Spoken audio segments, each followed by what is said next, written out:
Meanwhile, people are waiting in line for hours to get those vaccines. This past weekend, for example, we saw people lining up in their cars at NRG while others stood in line at Minute Maid Park. But we've also learned that some people are spending big money to travel to Texas to get the vaccine.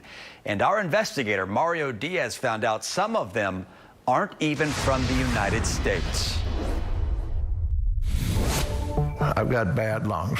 60 years after serving as a minesweeper in the Navy, Orrin Murphy is once again navigating a deadly challenge, COVID-19. I just dread getting anywhere around it because I know if I get it, I'm probably gone. Which is why he desperately wants a vaccination. I just need your arm to be relaxed. Some jumping behind the wheel for the life-saving shot. Thank y'all for doing this. You're welcome. Others jumping on flights.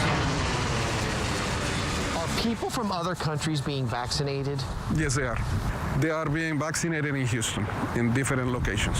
When did you first hear about someone getting vaccinated in Houston from another country? At the end of last month. Dr. Joseph Varone of United Memorial Medical Center says vaccines intended for Texans are ending up in the arms of people from other countries. I get text messages every 5 minutes of people from all over the world. Hey, can you set us up with a vaccine?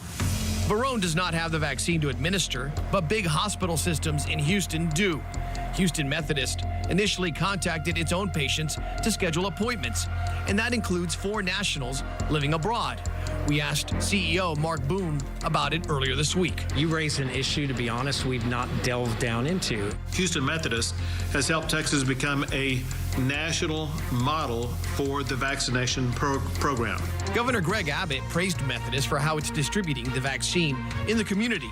But when we asked the governor about foreign nationals receiving vaccines ahead of Texans, he said this. It's clear that the vaccines that the state of Texas has are the providers in the state of Texas.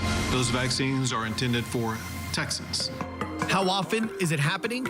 We spoke with Mexico City-based Dr. Gabriel Rodriguez Weber. He tells us, quote, without a doubt, many are doing it. All of those with economic means or that have a contact. Dr. Weber says he's aware of at least 10 cases with Mexican nationals flying to Houston, San Diego, New York City, and Miami. That's where Anna Rosenfeld, a celebrity lawyer from Argentina, received the vaccine earlier this month. Channel 2 Investigates spoke with Rosenfeld's representative in Buenos Aires, who confirmed she received her first dose while vacationing in Miami. But it's not for people that are just visiting. Florida Governor Ron DeSantis wants to put that to an end.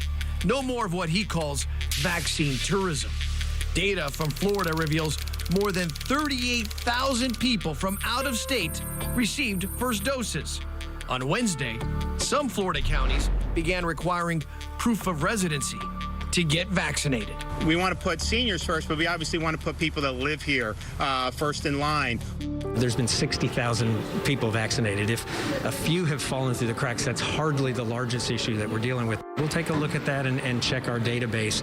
Methodist acknowledged Thursday it has vaccinated a few dozen people from Mexico, claiming the patients live here or have been in Houston for a long time. But remember what Governor Abbott says. Those vaccines are intended for Texans. If it's going to the wrong people, using taxpayer-funded resources, that's a high visibility issue, and it's a problem, and it needs to be corrected. This from Michael Arrigo, a Harvard-trained medical ethicist who has testified for the feds in cases involving medical fraud. Do you view it as an abuse? You know, if the government of the United States is providing vaccine for the entire world, it's not an abuse. If the government of the United States is providing vaccine only for those who live in the United States, then it's an abuse. Is it the latter or is it the former? It's the latter. How does all of this sit with 83-year-old Orrin Murphy? Not very well. Not well at all. Again, these vaccines are taxpayer funded, which is why Channel 2 Investigates and others question the accountability of who is truly getting vaccinated, because you're picking up the tab. Now, tomorrow we'll have reaction from more elected officials to our investigation. On a final note, what about those over 38,000 people in Florida from outside the Sunshine State who have been vaccinated? The state says they are grandfathered in and will receive the second dose. Mario Diaz, KPRC, Channel 2 News. Keep on digging, Diaz. Thank you, sir. And if you have a story from Mario and the Channel 2 Investigates team, call their tip line at 713-223-TIPS or send an email to investigates@kprc.com.